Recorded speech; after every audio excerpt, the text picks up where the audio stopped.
আসসালামু আলাইকুম, স্বাগত জানাচ্ছি আরটিভির মধ্যাহ্নের সংবাদে। আপনাদের সঙ্গে আছি আমি হাবিবা আফরোজ। কোটা আন্দোলনকে কেন্দ্র করে উদ্ভূত পরিস্থিতির কারণে টানা ৩ দিন ছুটির পর সীমিত পরিসরে খুলে দেওয়া হয়েছে সরকারি, বেসরকারি ও স্বায়ত্তশাসিত সব প্রতিষ্ঠান। অফিস কার্যক্রম চলবে বেলা ১১টা থেকে ৩টা পর্যন্ত। আগামীকালও থাকবে একই সূচি। এজন্য ঢাকা, গাজীপুর, নারায়ণগঞ্জ ও নরসিংদীতে সকাল ১০টা থেকে বিকেল ৫টা পর্যন্ত কারফিউ শিথিল করা হয়েছে। এমন পরিস্থিতিতে রাজধানীতে তীব্র যানজট দেখা গেছে। কারফিউ শিথিল হলেও গুরুত্বপূর্ণ এলাকাগুলোতে নিরাপত্তা বিবেচনায় সড়ক বন্ধ রাখায় যানজটের তীব্রতা বেশি। গণপরিবহনের সংখ্যাও বেড়েছে ক্রমান্বয়ে। এছাড়াও ব্যাংক ও বিভিন্ন জরুরি সেবাদানকারী প্রতিষ্ঠানগুলোতে উপচে পড়া ভিড় দেখা গেছে। ৪ দিন পর পণ্য সরবরাহ স্বাভাবিক হয় রাজধানীতে পণ্যবাহী শত শত ট্রাক ঢুকছে।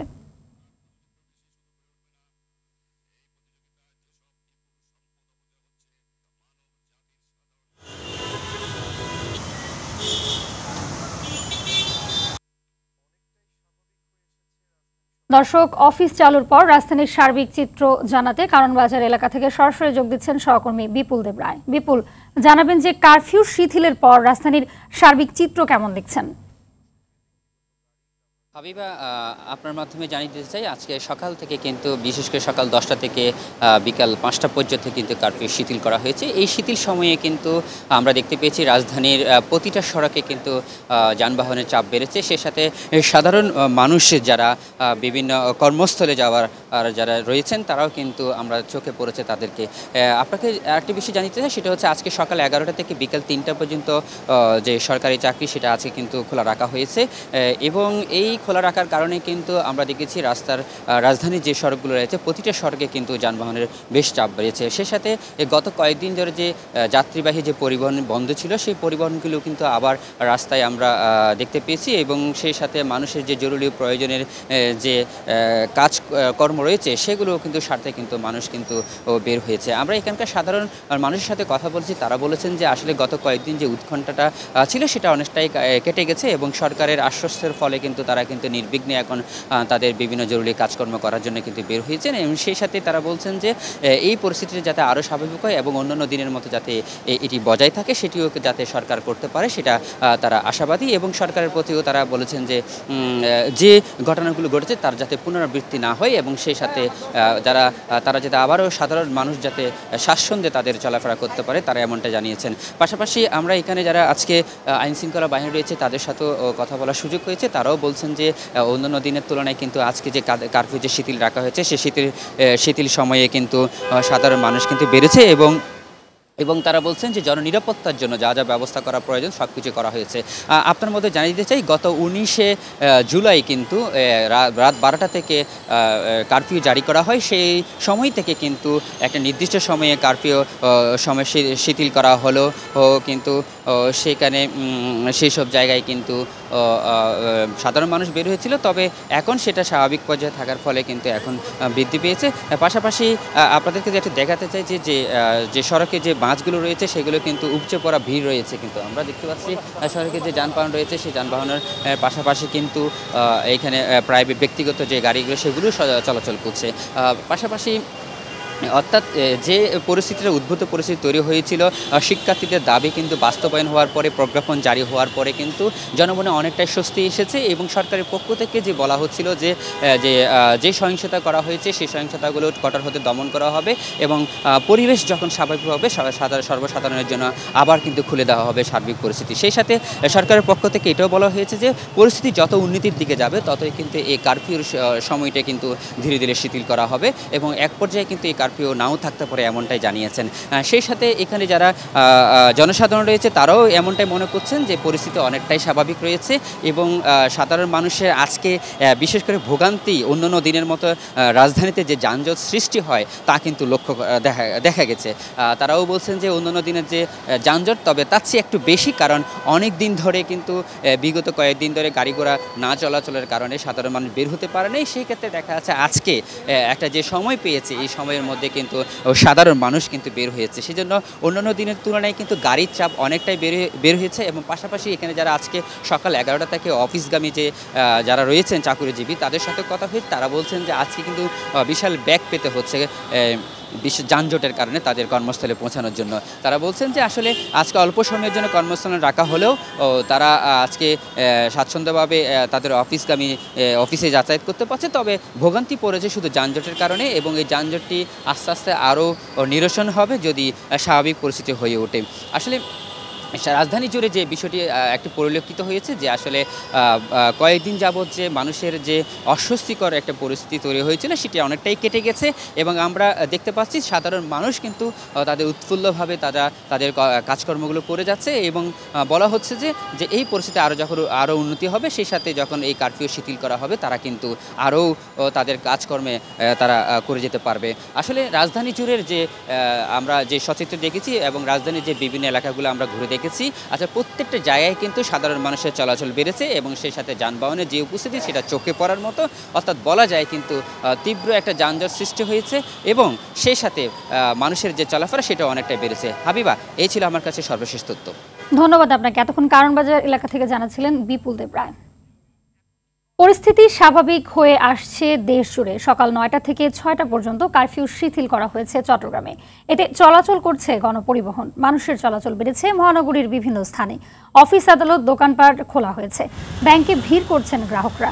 রাজশাহীতে ছেড়ে গেছে দূরপাল্লার কিছু বাস, স্বাভাবিকভাবে চলছে ব্যাংকের কার্যক্রম। খুলনায় কারফিউ শিথিল করা হয়েছে সকাল 8টা থেকে বিকেল 6টা পর্যন্ত।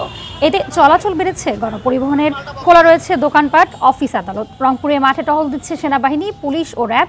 এতে স্বস্তি ফিরেছে জনমনে। দর্শক, চট্টগ্রামের পরিস্থিতি জানাতে টেলিফোনে সরাসরি যুক্ত হচ্ছেন সহকর্মী সাইফুল মাহমুদ। সাইফুল জানাবেন যে কারফিউ শিথিল করার পর এলাকার পরিস্থিতি কি দেখছেন? জি হাবিবা, আসলে আপনি যেমনটি বলেছেন চট্টগ্রামের পরিস্থিতি এই মুহূর্তে খুবই শান্ত এবং সবকিছু স্বাভাবিকভাবে চলছে।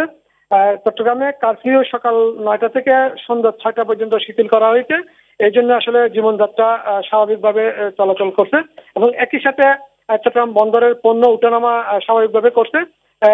গত কয়েকদিন ডেলিভারি নিয়ে একটু ঝামেলা ছিল, যেহেতু অনলাইন বন্ধ, সেই জন্য এখন ম্যানুয়াল পদ্ধতিতে পণ্য ডেলিভারি হচ্ছে এবং একই সাথে ব্যাংকের যে শাখাগুলো আছে সেই কিছু কিছু শাখা খোলা হয়েছে, সব শাখা কিন্তু খোলা হয়নি এবং যারা ব্যাংক থেকে টাকা উত্তোলন করতে যাচ্ছেন তারা কিন্তু দীর্ঘ লাইনে দাঁড়িয়ে থেকে কিন্তু তারা টাকা উত্তোলন করছেন, যেহেতু 4-5 দিন আসলে ব্যাংক বন্ধ ছিল সেই জন্য ব্যাংক থেকে টাকা তুলতে পারেনি। এখন কিন্তু টাকা তুলছেন, তবে ব্যাংক থেকে টাকা তুলতে গিয়ে সেখানে কিন্তু একটা ঝামেলা হচ্ছে, সেটা কিন্তু ম্যানুয়ালি টাকা তুলতে হচ্ছে, যেহেতু অনলাইন বন্ধ সেজন্য কিন্তু সেখানেও কিন্তু একটা ঝামেলা। তবে চট্টগ্রামের প্রতিটি মোড়ে মোড়ে সেনাবাহিনী টহল দিচ্ছেন এবং সেই সাথে র্যাব, বিজিবি, পুলিশ, আইন শৃঙ্খলা রক্ষাকারীর বাহিনী যারা আছে তারা প্রত্যেকে কিন্তু প্রতিটি মোড়ে মোড়ে অবস্থান নিয়েছেন। তবে কোথাও কোনো ধরনের ঝামেলা নাই। যে আন্দোলনকারীরা কিন্তু আগে অবস্থান নিয়েছিল সেখানে কোনো ধরনের বিশৃঙ্খলা নাই বললে চলে। পরিস্থিতি খুবই স্বাভাবিক। সবকিছু যদি বলি আসলে স্বাভাবিকভাবে চলছে এবং গণপরিবহনের সংখ্যা বেড়েছে। যেহেতু 9টা থেকে 6টা পর্যন্ত কারফিউ শিথিল করা হয়েছে, এই জন্য গণপরিবহন বেড়েছে এবং দূরপাল্লার যাত্রীবাহী বাসও চলাচল করছে এবং একই সাথে চট্টগ্রাম বন্দর থেকে পণ্যবাহী জাহাজগুলো, পণ্যবাহী গাড়িগুলো দেশের বিভিন্ন গন্তব্যে যাচ্ছে এবং চট্টগ্রামে দেখা যাচ্ছে যে সবজি বোঝাই গাড়িগুলো চট্টগ্রাম বাজারে আসতে শুরু করেছে। তবে ধারণা করা হচ্ছে এই 2 দিনের মধ্যে সবজির দাম কমতে পারে বলে ধারণা করা হচ্ছে। হাবিবা, এই ছিল আমার কাছে চট্টগ্রাম থেকে সর্বশেষ সংবাদ। ধন্যবাদ আপনাকে। চলমান কারফিউতে ময়মনসিংহের পরিস্থিতি জেনে নেব সহকর্মী মোজাম্মেল খোকনের কাছ থেকে। ময়মনসিংহ নগরীর এই গাঙ্গিনাপাড় যে মোড়টি, এই মোড়টিতে কিন্তু আমরা এখন অবস্থান করছি। এই মোড়ে আমরা দেখতে পেয়েছি যে গত কয়েকদিনের তুলনায় কিন্তু আজকে মোটামুটি গাড়ির চাপও মোটামুটি ভালো রয়েছে। আমরা দেখেছি যে সকালে সিএনজি, অটোরিকশা দিয়ে কিন্তু বিভিন্ন অফিসগামী যে মানুষগুলো রয়েছে তারা কিন্তু তাদের অফিসে যাচ্ছেন এবং নির্দিষ্ট পরিমাণ কিন্তু যানবাহনও কিন্তু আমরা চলতে দেখছি এবং কিছু কিছু নগরীর কিছু কিছু জায়গায় কিন্তু আমরা দেখেছি যে দোকানপাটও খুলতে শুরু করেছে দোকান মালিকরা। তো সার্বিক যে বিষয়টি আপনাকে বলতে চাই, এই কারফিউ শিথিলের পর এবং অফিস আদালত খোলার পর কিন্তু জনমনে একটি স্বস্তি ফিরে এসেছে এবং সাধারণ মানুষ যেটি বলছেন যে এই কারফিউ যে শিথিল এবং অফিস আদালত যে খুলছে, যে কারণে তারা কিন্তু কিছুটা স্বস্তি পেয়েছেন। তারা আশা করছেন যে ভবিষ্যতে এই ধরনের যে কোনো নাশকতা কর্মকাণ্ডের ব্যাপারে সরকার সজাগ থাকলে হয়তোবা এই ধরনের নাশকতা ঘটবে না এবং দেশের একটি স্বাভাবিক পরিবেশ ফিরে আসবে, তারা এমনটি দাবি করছেন। জনমনে স্বস্তি ফিরে আসার পর কিন্তু সড়কেও কিন্তু চাপ বেড়েছে। তো এই ছিল আমার কাছে ময়মনসিংহ নগরীর গাঙ্গিনাপাড় থেকে কারফিউ শিথিলের পর সার্বিক অবস্থা। ময়মনসিংহের কারফিউ পরিস্থিতি জানাচ্ছিলেন সহকর্মী মোজাম্মেল খোকন। দীর্ঘ 5 দিন পর আবারও স্বল্প পরিসরে চালু হয়েছে ইন্টারনেট সেবা, ফলে স্বাভাবিক হতে শুরু করেছে ব্যাংকিং, এটিএম, সরকারি ও বেসরকারি সেবা। টাকা তুলতে রাজধানীর বিভিন্ন পয়েন্টে থাকা এটিএমগুলোতে ভিড় করছেন গ্রাহকেরা। অন্যদিকে ফেসবুক সহ কয়েকটি সামাজিক যোগাযোগ মাধ্যম এখনও চালু হয়নি, তবে স্বাভাবিক রয়েছে জরুরি সহ প্রয়োজনীয় সরকারি ও বেসরকারি ওয়েবসাইটের কার্যক্রম। এতে ভোগান্তি কমেছে নগরবাসীর।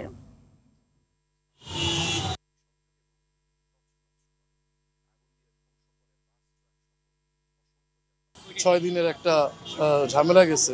এখন সবারই টাকা লাগবে, আসলে ক্যাশ টাকা অনেকেরই ছিল না। এখন টাকা তো অবশ্যই রাখতে হবে, বেশি রাখতে হবে। অফিসে এসে মানে ফার্স্টেই আমি বুথে ঢুকলাম আর কি, আমি এখনই ট্রাই করছি। এর আগে যখন ঝামেলা ছিল, এই অবরোধ ছিল, তখন আমি ট্রাই করছি, আমি তখন টাকা তুলতে পারি নাই। রাজধানী জুড়ে সহিংসতার ঘটনায় মঙ্গলবার সন্ধ্যা পর্যন্ত 61টি মামলা দায়ের করা হয়েছে।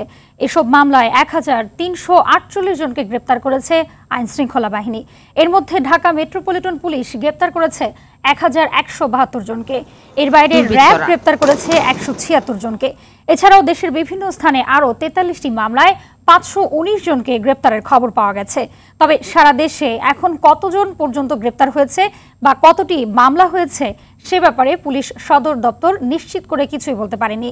ঢাকার বিভিন্ন থানায় দায়ের করা মামলায় নাম সহ ও অজ্ঞাত হিসেবে 90,000 মানুষকে আসামি করা হয়েছে। বাংলাদেশের চলমান পরিস্থিতিতে প্রতিক্রিয়া জানিয়েছে মার্কিন প্রতিরক্ষা দপ্তর পেন্টাগন। স্থানীয় সময় মঙ্গলবার এক প্রশ্নের জবাবে মার্কিন প্রতিরক্ষা দপ্তরের মুখপাত্র মেজর জেনারেল প্যাট রাইডার সবাইকে শান্ত থাকার আহ্বান জানান। বাংলাদেশের চলমান পরিস্থিতি নজরে রেখেছেন বলেও জানান তিনি। পেন্টাগন কোনো সহিংসতা দেখতে চায় না বলেও মন্তব্য করেন মার্কিন প্রতিরক্ষা দপ্তরের এই মুখপাত্র।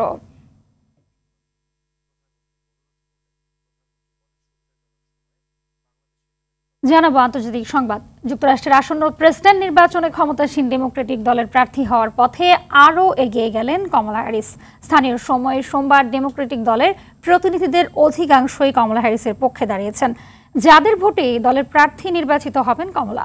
রিপাবলিকান দলের প্রার্থী ডোনাল্ড ট্রাম্পের বিরুদ্ধে প্রচারণা শুরু করেছেন তিনি। সাধারণত বিভিন্ন অঙ্গরাজ্যে অনুষ্ঠিত প্রাথমিক বাছাইয়ে নিজ দলের প্রেসিডেন্ট প্রার্থীকে বেছে নেন প্রতিনিধিরা। এবার প্রতিনিধিদের পছন্দের তালিকায় শীর্ষে ছিলেন জো বাইডেন। আগামী মাসে ডেমোক্রেটিক দলের জাতীয় সম্মেলনে বাইডেনকে আনুষ্ঠানিকভাবে মনোনীত করার কথাও ছিল। তবে গেল রোববার বয়স ও শারীরিক সক্ষমতা নিয়ে প্রশ্নের মুখে নির্বাচন থেকে সরে দাঁড়ানোর ঘোষণা দেন জো বাইডেন। পূর্ব আফ্রিকার দেশ ইথিওপিয়ায় ভয়াবহ দুটি পৃথক ভূমিধসের ঘটনায় নিহতের সংখ্যা বেড়ে দাঁড়িয়েছে 229 জনে। নিহতদের মধ্যে বহু নারীও রয়েছে। জানা যায়, স্থানীয় সময় গেল সোমবার দেশটির গোফা জেলায় প্রত্যন্ত অঞ্চলে ভারী বৃষ্টিপাতের ফলে প্রথম ভূমিধসের ঘটনা ঘটে। এরপর সেখানে সাহায্যের জন্য জড়ো হওয়া ব্যক্তিরা মঙ্গলবার দ্বিতীয় ভূমিধসের ঘটনায় চাপা পড়েন। কর্তৃপক্ষের বরাতে বলা হচ্ছে নিহতের সংখ্যা আরও বাড়তে পারে। তল্লাশি উদ্ধারে প্রচেষ্টা চালিয়ে যাচ্ছে উদ্ধারকারী দল।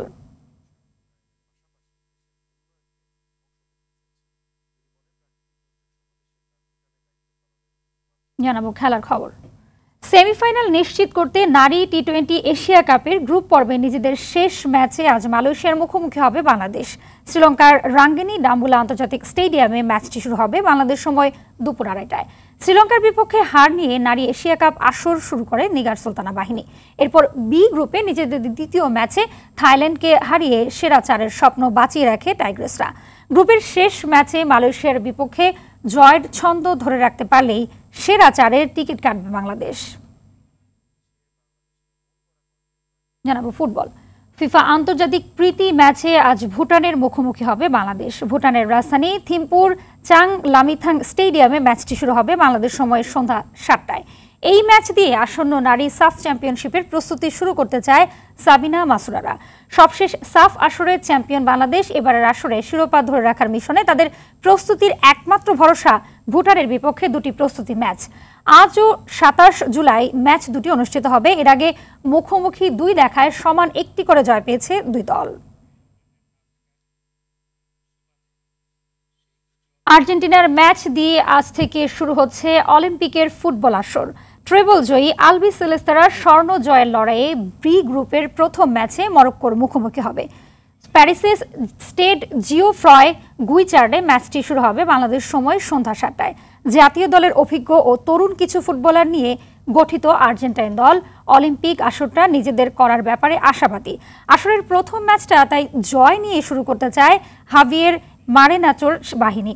এই গ্রুপে মরক্কো ছাড়াও ইরাক ও ইউক্রেনের বিপক্ষে লড়বে আর্জেন্টিনা।